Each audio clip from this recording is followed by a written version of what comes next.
Bonsoir.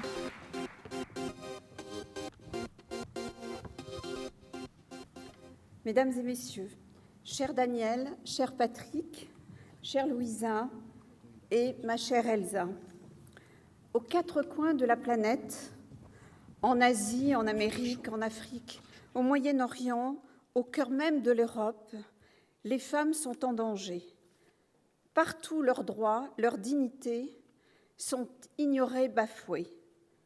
Dans les zones de guerre, le viol des femmes est une arme de destruction massive. À Kaboul, les talibans viennent une fois de plus nous démontrer que leur obsession première est de revoiler les femmes à perpétuité.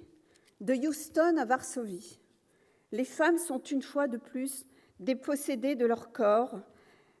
Elles perdent des droits, dont celui de l'avortement. En France, dans les rues de Paris, de Toulouse, de Marseille, dans les campagnes, dans les lisières des villes, dans les banlieues, des milliers de femmes et de jeunes filles sont aussi en danger. Inégalité, exclusion, mariage forcé, harcèlement, violence conjugale, féminicide. Le corps des femmes est un champ de bataille dont les lignes reculent à chaque fois qu'elles avancent. Le prix à payer pour une émancipation, c'est l'exclusion, la rue, la vulnérabilité. Et c'est alors que surgissent pour elles de nouveaux dangers. Parce qu'elles sont des femmes, elles seront exposées au pire, au viol, au coups, à la mort. Pour ces femmes, l'égalité, la parité, c'est encore pour demain. Comme disait ma grand-mère, ya hasra, ce qui signifie dans longtemps, longtemps, longtemps. Je suis allée dans de nombreux pays où je les ai rencontrées, où je les ai filmées, j'ai écouté ces femmes meurtries, blessées, brisées.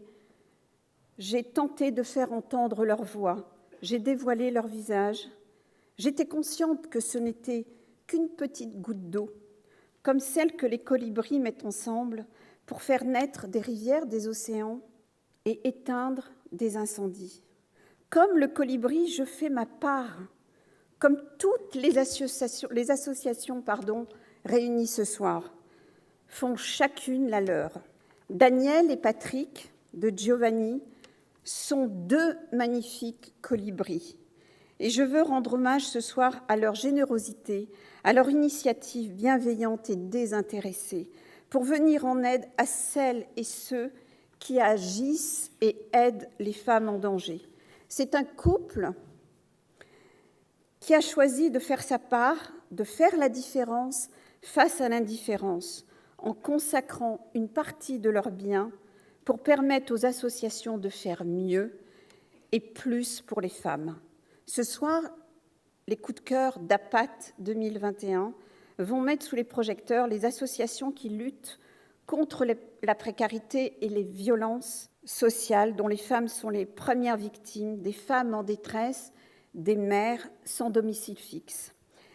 Les associations sont aux avant-postes, chacune d'elles répare les dégâts et reconstruit un espace sécurisé où les femmes peuvent retrouver l'intime, l'estime d'elles-mêmes, sans laquelle il est impossible de vivre et de survivre.